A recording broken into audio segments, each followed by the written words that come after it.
যেমন শুরুতেই আপনাকে দুইটা কাজ করতে হবে। প্রথমত আপনাকে আগে বুঝতে হবে যে মেয়েরা কি টাইপের হয়ে থাকে, তারপর সেভাবে নিজেকে তৈরি করবেন। মেয়েদের পছন্দ ও অপছন্দ বুঝার চেষ্টা করতে হবে। সব মেয়েরা এক হয় না, আবার মেয়ে ভেদে আপনার তাদের মন জয় করার কৌশল হবে আলাদা। এক এক মেয়ে এক এক ধরনের মন মানসিকতা নিয়ে থাকে। তবুও তাদের মন জয় করার চেষ্টা তো চালিয়ে যেতে হবে। প্রথমত মেয়েদের সাথে মিথ্যা কথা বলা যাবে না একদমই। কেননা মেয়েরা মিথ্যা বলা বা মিথ্যাবাদী একদমই পছন্দ করে না।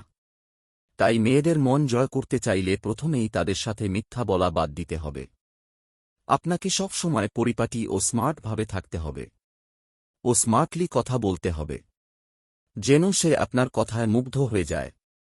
মেয়েদের প্রতি যত্নশীল হতে হবে, তার কেয়ার করতে হবে। মেয়েদের নিয়ে মাঝে মাঝে প্রশংসা করতে হবে। যেমন আপনি তার সৌন্দর্যের প্রশংসা বা বর্ণনা করতে পারেন, তার চুল বা চোখের প্রশংসা করতে পারেন, অথবা তার স্মার্টনেসের কথা বলতে পারেন। এতে সে অনেক খুশি হয়ে যাবে।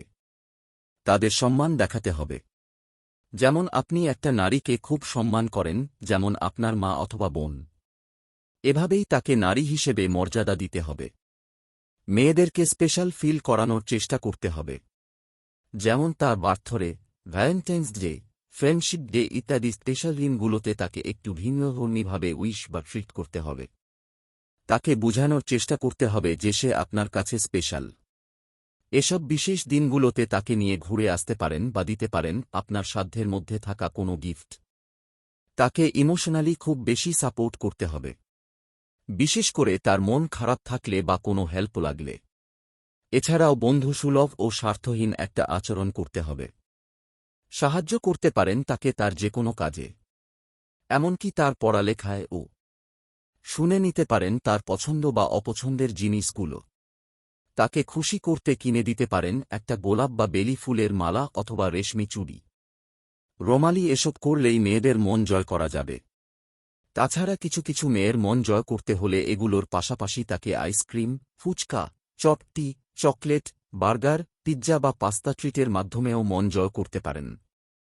অথবা ছুটির কোনো দিনে বা বিশেষ কোনো দিনে শপিংয়ের পরে চলে যেতে পারেন ভালো কোনো মুভি দেখতে।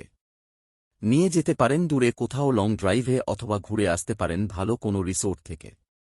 প্রাকৃতিক সৌন্দর্য উপভোগ করতে নিয়ে যেতে পারেন নদীর কোনো এক পাড়ে, অথবা ভ্রমণ করতে পারেন ছোট্ট কোনো নৌকায় চড়ে।